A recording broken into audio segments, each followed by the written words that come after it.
Hello, and welcome to Wiki-On-Tape. Today, I will be reading about Toussaint Louverture. This recording was made on Friday, September 25, 2020 by Wiki-On-Tape v1.2.0. Let's get started.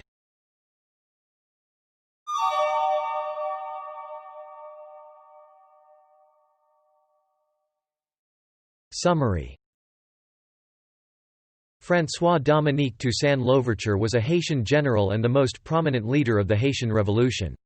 He first fought for the Spanish against the French, then for France against Spain and Great Britain, and finally, he fought on behalf of Saint-Domingue in the era of Napoleonic France. As a leader of the growing resistance, his military and political acumen saved the gains of the first black insurrection in November 1791, helping to transform the slave insurgency into a revolutionary movement. By 1800, Saint-Domingue, the most prosperous French slave colony of the time, had become the first free colonial society to have explicitly rejected race as the basis of social ranking. Louverture is now known as the «father of Haiti». Already a free man and a Jacobin, Louverture began his military career as a leader of the 1791 slave rebellion in Saint-Domingue. Initially allied with the Spaniards of neighboring Santo Domingo, Louverture switched allegiance to the French when the new government abolished slavery. He gradually established control over the whole island and used political and military tactics to gain dominance over his rivals. Throughout his years in power, he worked to improve the economy and security of Saint-Domingue. Worried about the economy, which had stalled, he restored the plantation system using paid labor, negotiated trade treaties with the United Kingdom and the United States, and maintained a large and well-disciplined army. Although Louverture did not sever ties with France in 1800 after defeating leaders among the free people of color, he promulgated an autonomous constitution for the colony in 1801, which named him as Governor-General for life, even against Napoleon Bonaparte's wishes. In 1802, he was invited to a parley by French Divisional General Jean-Baptiste Brunet, and was arrested under false pretenses. He was deported to France and jailed at Fort de Joux in a cell without a roof. Deprived of food and water, he died in 1803. Though Louverture died before the final and most violent stage of the armed conflict, his achievements set the grounds for the Black Army's absolute victory. Suffering massive losses in multiple historic battles at the hands of the Haitian army and losing many men of their forces to yellow fever, the French capitulated and withdrew permanently from Saint-Domingue that very year. The Haitian Revolution continued under Louverture's lieutenant, Jean-Jacques Dessalines, who declared independence on 1 January 1804, thereby establishing the sovereign state of Haiti. Birth and childhood. Louverture is thought to have been born on the plantation of Breda at Haut de Cap in Saint-Domingue, which was owned by the Comte de Noé and later managed by v1.2.0. An alternative explanation of Louverture's origins is that he was brought to Breda by the new overseer v1.2.0, who took up his duties in 1772. His date of birth is also uncertain, as various sources have given birth dates between 1739 and 1746. However, his name suggests that he was born on All Saints' Day, 1 November. Accordingly, he was probably about 50 at the start of the revolution in 1791. Still, because of the lack of written records, Louverture may not have known his exact birthdate, though he would become known for his stamina and riding prowess. In childhood, he earned the nickname Fautres Baton, suggesting he was small and weak. John Relly Beard's biography of Louverture claims that family traditions name his grandfather as Gau Gwinu, a son of the King of Alada. While Louverture's parents are not known, he himself was the eldest of several children, while Pierre-Baptiste Simon is usually considered to have been his godfather. Education. Louverture is believed to have been well educated by his godfather Pierre-Baptiste, a free person of color who lived and worked on the Breda plantation. Historians have speculated as to Louverture's intellectual background. His extant letters demonstrate a command of French in addition to Creole, and he reveals familiarity with Epictetus, the Stoic philosopher who had lived as a slave. His public speeches as well as his life's work, according to his biographers, show a familiarity with Machiavelli. Some cite Enlightenment thinker Abbé Raynal, who wrote against slavery, as a possible influence. The wording of the proclamation issued by then rebel slave leader Louverture on 29 August 1793, which may have been the first time he publicly used the name, Louverture, seems to refer to an anti-slavery passage in Abbé Raynal's, A Philosophical and Political History of the Settlements and Trade of the Europeans in the East and West Indies. Louverture may also have received some education from Jesuit missionaries. His medical knowledge is attributed to familiarity with African or Creole herbal medical techniques, as well as techniques commonly found in Jesuit-administered hospitals. A few legal documents signed on Louverture's behalf between 1778 and 1781 suggest that he could not write at that time. Throughout his military and political career, he used secretaries to prepare most of his correspondence. A few surviving documents in his own hand confirm that he could write, although his spelling in the French language was strictly phonetic. Marriage and children. In 1782, Louverture married Suzanne Simone Baptiste, who is thought to have been his cousin or the daughter of his godfather. Toward the end of his life, he told General Caffarelli that he had fathered 16 children with multiple women, of whom 11 had predeceased him. Not all his children can be identified for certain, but his 3 legitimate sons are well known. The eldest, Placide, was probably adopted by Louverture and is generally thought to have been Suzanne's first child, fathered by Seraphim Leclerc, a mulatto. The 2 sons born of his marriage with Suzanne were Isaac and Saint Jean. Slavery, freedom and working life. I was born a slave, but nature gave me the soul of a free man. Until 1938, historians believed that Louverture had been a slave until the start of the Revolution. In the later 20th century, discovery of a marriage certificate dated 1777 documents that he was freed in 1776 at the age of 33. This find retrospectively clarified a letter of 1797, in which he said he had been free for 20 years. He appeared to have an important role on the Breda plantation until the outbreak of the Revolution, presumably as a salaried employee who contributed to the daily functions of the plantation. He had initially been responsible for the livestock.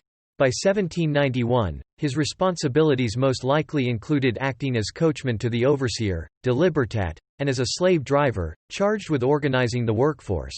As a free man, Louverture began to accumulate wealth and property. Surviving legal documents show him renting a small coffee plantation that was worked by a dozen of his own slaves. He would later say that by the start of the Revolution, he had acquired a reasonable fortune, and was the owner of a number of properties and slaves at Ennery. Louverture's life philosophy, as a revolutionary spirit, not only incited widespread recognition of autonomy among his enslaved counterparts but evoked a collective sense of worry among colonialist nations, such as Great Britain, which feared the slave revolt and ideology would spread to other slave societies in the Caribbean.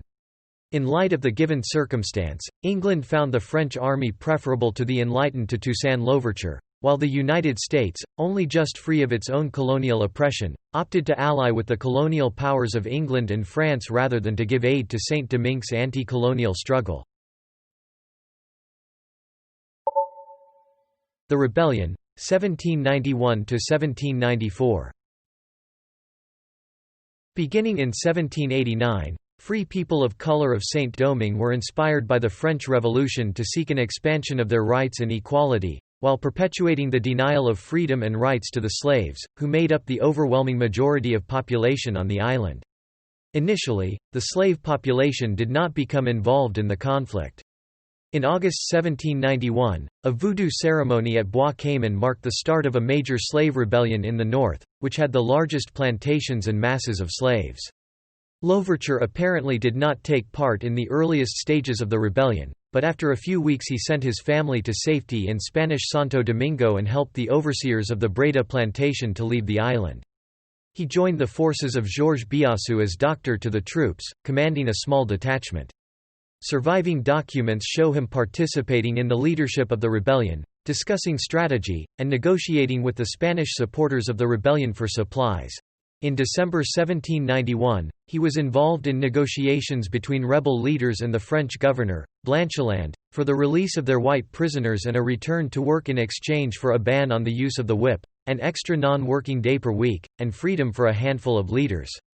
When the offer was rejected, he was instrumental in preventing the massacre of Biassou's white prisoners. The prisoners were released after further negotiations with the French commissioners and taken to Le Cap by Louverture.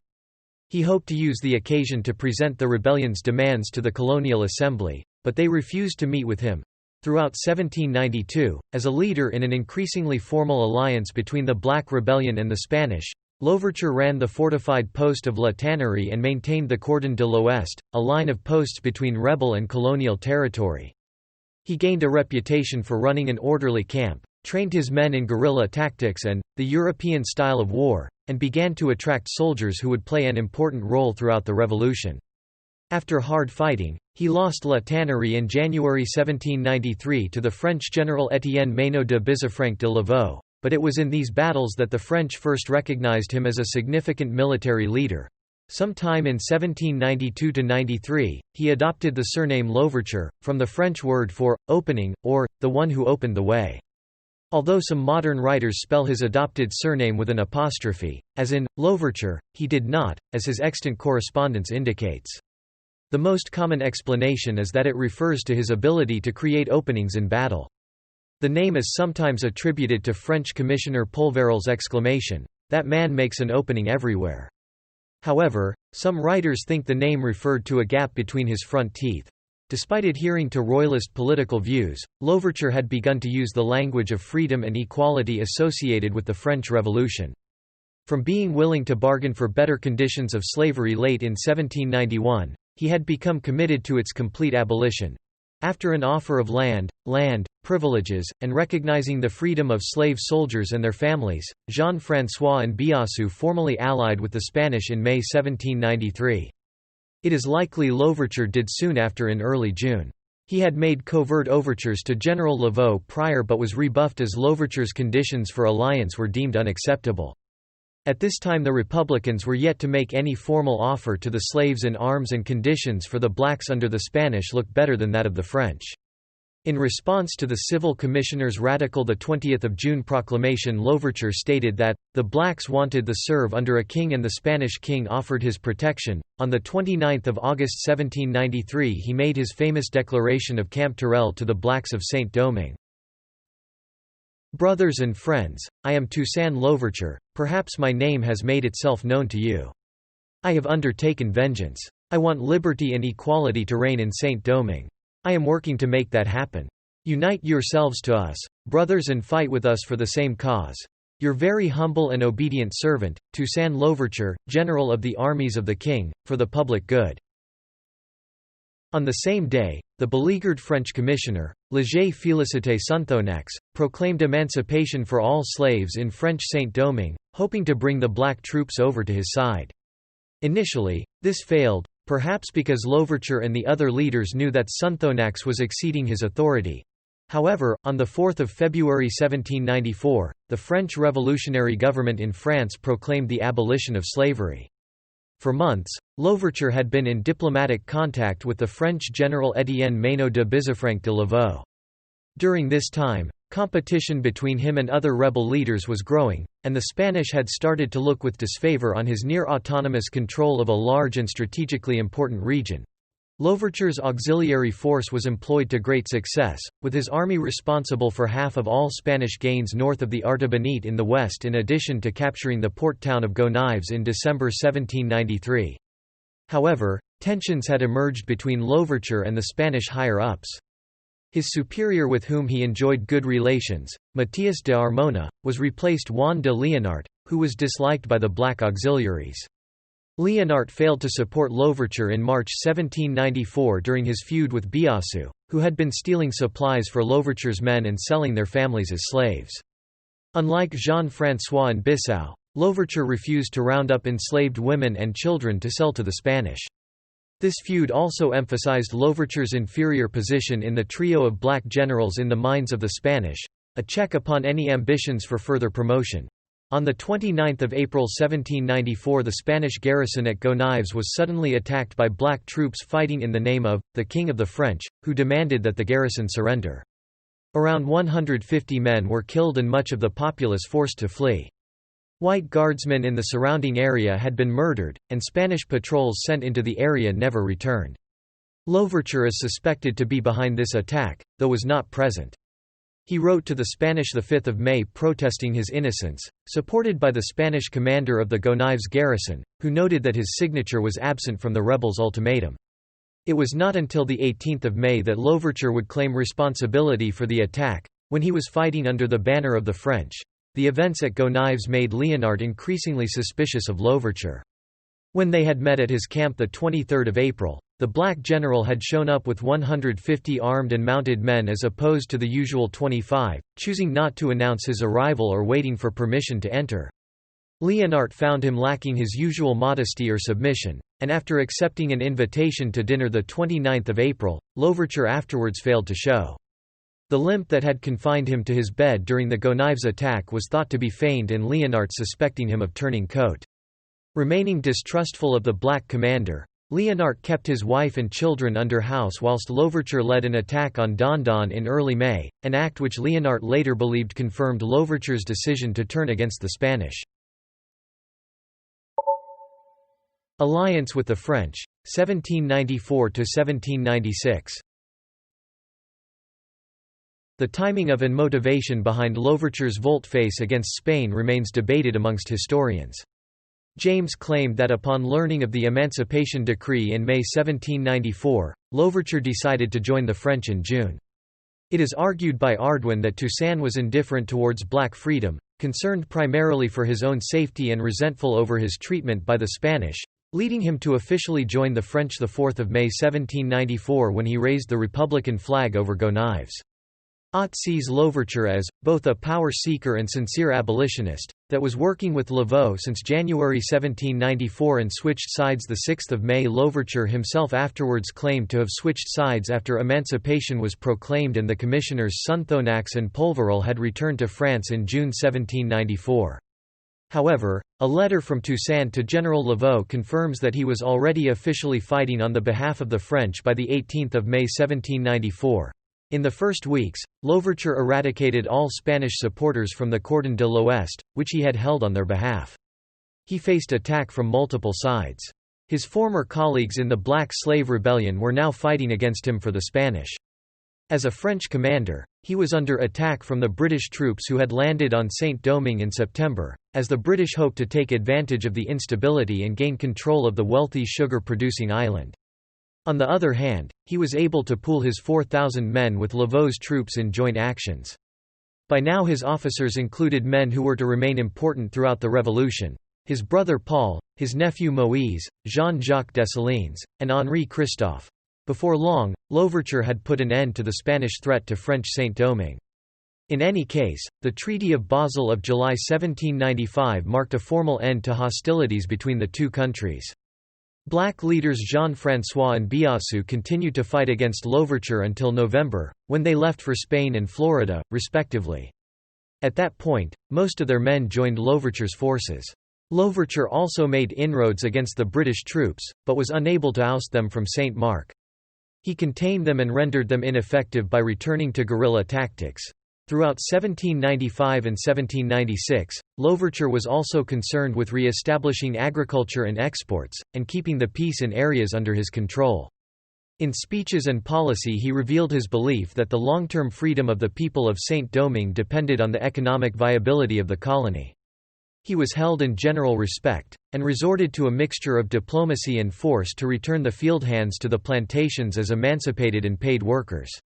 Workers regularly created small rebellions, protesting poor conditions, their lack of real freedom, or fearing a return to slavery. They wanted to establish their own small holdings and work for themselves, rather than on plantations. Another of Louverture's concerns was to manage potential rivals for power within the French part of the colony. The most serious of these was the mulatto commander Jean-Louis Villet, based in Cap Français. Louverture and Villet had competed over the command of some sections of troops and territory since 1794. Villet was thought to be somewhat racist towards black soldiers such as Louverture and planned to ally with André Rigaud, a free man of color, after overthrowing French General Étienne Laveaux. In 1796 Villet drummed up popular support by accusing the French authorities of plotting a return to slavery. On 20 March, he succeeded in capturing the French governor Laveaux, and appointed himself governor. Louverture's troops soon arrived at Cap Français to rescue the captured governor and drive Villot out of town. Louverture was noted for opening the warehouses to the public, proving that they were empty of the chains that residents feared had been imported to prepare for a return to slavery. He was promoted to commander of the West Province 2 months later, and in 1797 was appointed as Saint-Domingue's top-ranking officer.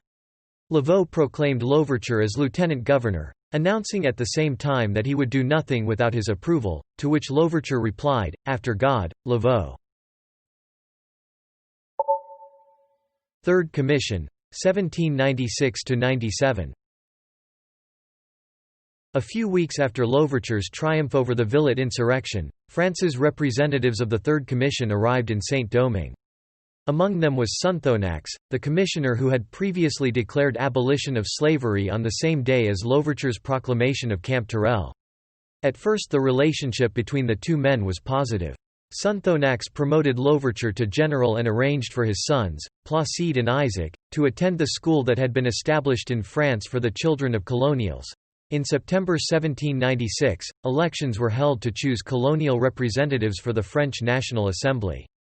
Louverture's letters show that he encouraged Laveaux to stand, and historians have speculated as to whether he was seeking to place a firm supporter in France or to remove a rival in power. Sonthonax was also elected, either at Louverture's instigation or on his own initiative. While Laveaux left Saint-Domingue in October, Sonthonax remained. Sonthonax, a fervent revolutionary and fierce supporter of racial equality, soon rivaled Louverture in popularity. Although their goals were similar, they had several points of conflict. They strongly disagreed about accepting the return of the white planters who had fled Saint-Domingue at the start of the revolution.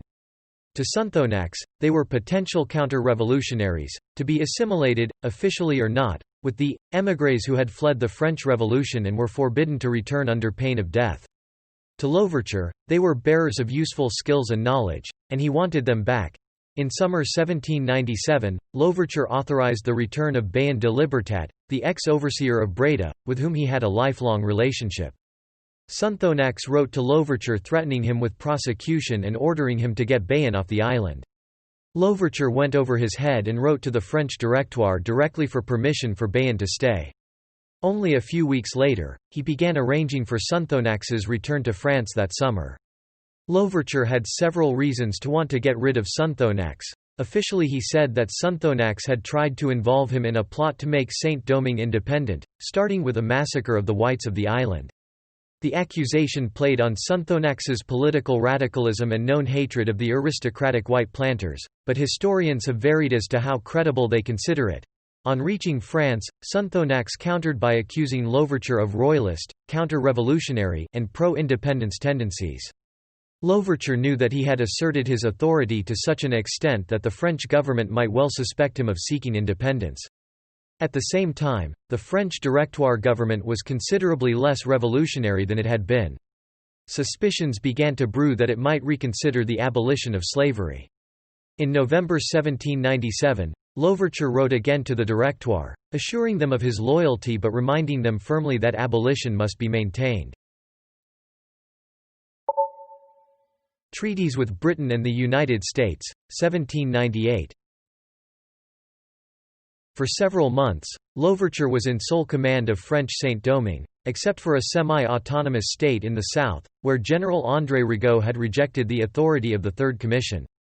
Both generals continued attacking the British, whose position on Saint-Domingue was looking increasingly weak. Louverture was negotiating their withdrawal when France's latest commissioner, Gabriel Edouville, arrived in March 1798, with orders to undermine his authority. On 30 April 1798, Louverture signed a treaty with the British general, Thomas Maitland, exchanging the withdrawal of British troops from western Saint-Domingue for an amnesty for the French counter-revolutionaries in those areas. In May, Port-au-Prince was returned to French rule in an atmosphere of order and celebration. In July, Louverture and Rigaud met Commissioner Edouville together. Hoping to create a rivalry that would diminish Louverture's power, Edouville displayed a strong preference for Rigaud, and an aversion to Louverture. However, General Maitland was also playing on French rivalries and evaded Edouville's authority to deal with Louverture directly. In August, Louverture and Maitland signed treaties for the evacuation of the remaining British troops. On 31 August, they signed a secret treaty which lifted the British blockade on Saint-Domingue in exchange for a promise that Louverture would not export the Black Revolution to the British colony of Jamaica, which also used slaves to produce sugar. As Louverture's relationship with Edouville reached the breaking point, an uprising began among the troops of his adopted nephew, Hyacinthe Moïse. Attempts by Edouville to manage the situation made matters worse and Louverture declined to help him. As the rebellion grew to a full-scale insurrection, Edouville prepared to leave the island, while Louverture and Dessalines threatened to arrest him as a troublemaker. Edouville sailed for France in October 1798, nominally transferring his authority to Rigaud. Louverture decided instead to work with Philippe Roumet, a member of the Third Commission who had been posted to the Spanish parts of the colony. Though Louverture continued to protest his loyalty to the French government, he had expelled a second government representative from the territory and was about to negotiate another autonomous agreement with one of France's enemies. The United States had suspended trade with France in 1798 because of increasing conflict over piracy. The two countries were almost at war, but trade between Saint-Domingue and the United States was desirable to both Louverture and the United States. With Edouville gone, Louverture sent Joseph Bunnell to negotiate with the government of John Adams. The terms of the treaty were similar to those already established with the British, but Louverture continually resisted suggestions from either power that he should declare independence. As long as France maintained the abolition of slavery, he appeared to be content to have the colony remain French, at least in name. Expansion of territory, 1799–1801. In 1799, the tensions between Louverture and Rigaud came to a head. Louverture accused Rigaud of trying to assassinate him to gain power over Saint-Domingue for himself. Rigaud claimed Louverture was conspiring with the British to restore slavery. The conflict was complicated by racial overtones which escalated tension between blacks and mulattoes. Louverture had other political reasons for bringing down Rigaud. Only by controlling every port could he hope to prevent a landing of French troops if necessary. After Rigaud sent troops to seize the border towns of Petite Gauve and Grande Gauve in June 1799, Louverture persuaded Roumet to declare Rigaud a traitor and attacked the southern state. The resulting civil war, known as the War of Knives, lasted over a year, with the defeated Rigaud fleeing to Guadeloupe, then France, in August 1800. Louverture delegated most of the campaign to his lieutenant, Jean-Jacques Dessalines, who became infamous, during and after the war, for massacring mulatto captives and civilians. The number of deaths is contested. The contemporary French general François-Joseph Pamphile de Lacroix suggested 10,000 deaths, while the 20th-century Trinidadian historian C.L.R. James later claimed there were only a few hundred deaths in contravention of the amnesty. In November 1799, during the Civil War, Napoleon Bonaparte gained power in France and passed a new constitution declaring that the colonies would be subject to special laws. Although the colonies suspected this meant the re-introduction of slavery, Napoleon began by confirming Louverture's position and promising to maintain abolition. But he also forbade Louverture to invade Spanish Santo Domingo, an action that would put Louverture in a powerful defensive position. Louverture was determined to proceed anyway and coerced Roumet into supplying the necessary permission. In January 1801, Louverture and Hyacinthe Moïse invaded the Spanish territory, taking possession from the governor, Don Garcia, with few difficulties. The area had been less developed and less densely populated than the French section. Louverture brought it under French law, which abolished slavery, and embarked on a program of modernization. He was now master of the whole island. Constitution of 1801. Napoleon had informed the inhabitants of Saint-Domingue that France would draw up a new constitution for its colonies, in which they would be subjected to special laws. Despite his initial protestations to the contrary, the former slaves feared that he might restore slavery. In March 1801, Louverture appointed a constitutional assembly, composed chiefly of white planters, to draft a constitution for Saint-Domingue. He promulgated the Constitution on 7 July 1801, officially establishing his authority over the entire island of Hispaniola. It made him Governor-General for life with near absolute powers and the possibility of choosing his successor. However, Louverture was not to explicitly declare Saint-Domingue's independence, acknowledging in Article 1 that it was a single colony of the French Empire. Article 3 of the Constitution states, "There cannot exist slaves in Saint-Domingue, servitude is therein forever abolished. All men are born, live and die free and French." The Constitution guaranteed equal opportunity and equal treatment under the law for all races, but also confirmed Louverture's policies of forced labor and the importation of workers through the slave trade. Louverture was not willing to compromise Catholicism for Voodoo, the dominant faith among former slaves. Article 6 states that, "The Catholic, Apostolic, Roman faith shall be the only publicly professed faith." Louverture charged Colonel Charles Humbert Marie Vincent with the task of presenting the new constitution to Napoleon, although Vincent was appalled by what Louverture had done. Several aspects of the constitution were damaging to France: the absence of provision for French government officials, the lack of advantages to France in trade with its own colony, and Louverture's breach of protocol in publishing the constitution before submitting it to the French government. Despite his disapproval, Vincent attempted to submit the constitution to Napoleon, but was briefly exiled to Mediterranean island of Elba for his pains. Louverture identified as a Frenchman and strove to convince Bonaparte of his loyalty. He wrote to Napoleon but received no reply. Napoleon eventually decided to send an expedition of 20,000 men to Saint-Domingue to restore French authority, and possibly to restore slavery as well. Given the Treaty of Amiens with Great Britain, Napoleon was able to plan this operation without the risk of interception by the Royal Navy. Leclerc's campaign. Napoleon's troops, under the command of his brother-in-law, General Charles-Emmanuel Leclerc, were directed to seize control of the island by diplomatic means, proclaiming peaceful intentions, and keep secret his orders to deport all black officers. Meanwhile, Louverture was preparing for defense and ensuring discipline. This may have contributed to a rebellion against forced labor led by his nephew and top general, Moïse, in October 1801. Because the activism was violently repressed, when the French ships arrived, not all of Saint-Domingue was automatically on Louverture's side. In late January 1802, while Leclerc sought permission to land at Cap Français and Christophe held him off, the Vicomte de Rochambeau suddenly attacked Fort Liberté, effectively quashing the diplomatic option. Christophe had written to Leclerc, "You will only enter the city of Cap, after having watched it reduced to ashes. And even upon these ashes, I will fight you." Louverture's plan in case of war was to burn the coastal cities and as much of the plains as possible, retreat with his troops into the inaccessible mountains, and wait for yellow fever, which flourished on a seasonal basis, to decimate the European troops. The biggest impediment to this plan proved to be difficulty in internal communications. Christophe burned Cap Français and retreated, but Paul Louverture was tricked by a false letter into allowing the French to occupy Santo Domingo. Other officers believed Napoleon's diplomatic proclamation, while some attempted resistance instead of burning and retreating.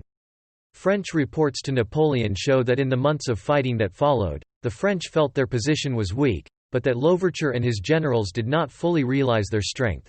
With both sides shocked by the violence of the initial fighting, Leclerc tried belatedly to revert to the diplomatic solution. Louverture's sons and their tutor had been sent from France to accompany the expedition with this end in mind and were now sent to present Napoleon's proclamation to Louverture. When these talks broke down, months of inconclusive fighting followed. But this all ended when Christophe, ostensibly convinced that Leclerc would not reinstitute slavery, switched sides in return for retaining his generalship in the French military. General Jean-Jacques Dessalines did the same a short time later. On 6 May 1802, Louverture rode into Cap Français, and negotiated an acknowledgement of Leclerc's authority, in return for amnesty for himself and all his remaining generals. He thus ended hostilities and retired to his plantation in Ennery. Arrest, imprisonment, and death. Jean-Jacques Dessalines was at least partially responsible for Louverture's arrest, as asserted by several authors, including Louverture's son Isaac. On the 22nd of May 1802, after Dessalines learned that Louverture had failed to instruct a local rebel leader to lay down his arms per the recent ceasefire agreement, he immediately wrote to Leclerc to denounce Louverture's conduct as extraordinary. For this action, Dessalines and his spouse received gifts from Jean-Baptiste Brunet. Leclerc originally asked Dessalines to arrest Louverture, but he declined. Jean-Baptiste Brunet was ordered to do so, but accounts differ as to how he accomplished this. One version said that Brunet pretended that he planned to settle in Saint-Domingue and was asking Louverture's advice about plantation management. Louverture's memoirs, however, suggest that Brunet's troops had been provocative, leading Louverture to seek a discussion with him. Either way, Louverture had a letter, in which Brunet described himself as a «sincere friend», to take with him to France. Embarrassed about his trickery, Brunet absented himself during the arrest. Brunet deported Louverture and his aides to France on the frigate Créole and the 74-gun Arrows, claiming that he suspected the former leader of plotting an uprising. Boarding Créole, Toussaint Louverture warned his captors that the rebels would not repeat his mistake. "In overthrowing me you have cut down in Saint-Domingue only the trunk of the tree of liberty. It will spring up again from the roots, for they are numerous and they are deep." The ships reached France on 2 July 1802 and, on 25 August, Louverture was imprisoned at Fort de Joux in Doubs.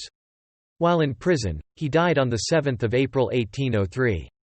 Suggested causes of death include exhaustion, malnutrition, apoplexy, pneumonia, and possibly tuberculosis.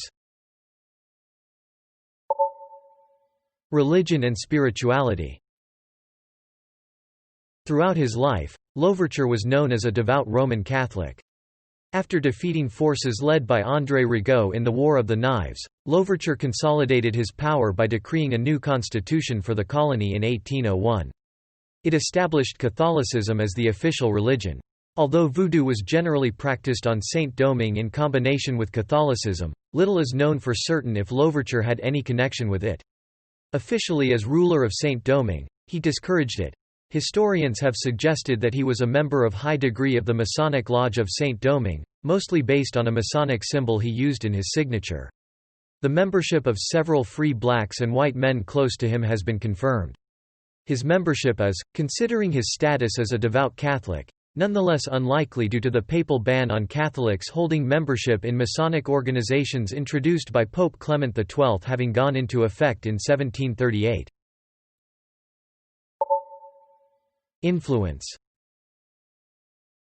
In his absence, Jean-Jacques Dessalines led the Haitian rebellion until its completion, finally defeating the French forces in 1803, after they were seriously weakened by yellow fever. Two-thirds of the men had died when Napoleon withdrew his forces. John Brown claimed influence by Louverture in his plans to invade Harper's Ferry. Brown and his band captured citizens, and for a small time the Federal Armory and arsenal there. Brown's goal was that the local slave population would join the raid, but they did not. Brown was eventually captured and put on trial, and was hanged on 2 December 1859. Brown and his band showed devotion to the violent tactics of the Haitian Revolution. During the 19th century, African Americans referred to Louverture as an example of how to reach freedom. Also during the 19th century, British writers focused on Louverture's domestic life and ignored his militancy to show him as an unthreatening rebel slave. Memorials. On 29 August 1954, the Haitian ambassador to France, Léon Thébault, inaugurated a stone cross memorial for Toussaint Louverture at the foot of Fort de Joux. Years afterward, the French government ceremoniously presented a shovelful of soil from the grounds of Fort de Joux to the Haitian government as a symbolic transfer of Louverture's remains. An inscription in his memory was installed in 1998 on the wall of the Panthéon in Paris. It reads, Combattant de la liberté, artisan de l'abolition de l'esclavage, héros haïtiens morts déportés au Fort de Joux en 1803. The inscription is opposite a wall inscription, also installed in 1998, honoring Louis Delgras, a mulatto military leader in Guadeloupe who died leading the resistance against Napoleonic reoccupation and re-institution of slavery on that island. The location of Delgras' body is also a mystery. Both inscriptions are located near the tombs of Jean Jaurès, Félix Éboué, Marc Schulcher and Victor Schulcher. Cultural references. English poet William Wordsworth published his sonnet, To Toussaint Louverture, in January 1803. African-American novelist Frank J. Webb refers to Louverture in his 1857 novel The Garys and Their Friends, about free African Americans. Louverture's portrait is said to inspire real estate tycoon Mr. Walters. In 1934, Trinidadian historian C.L.R. James wrote a play, Toussaint Louverture, the story of the only successful slave revolt in history. It was performed at the Westminster Theatre in London in 1936 and starred actors Paul Robeson, Robert Adams, and Orlando Martins.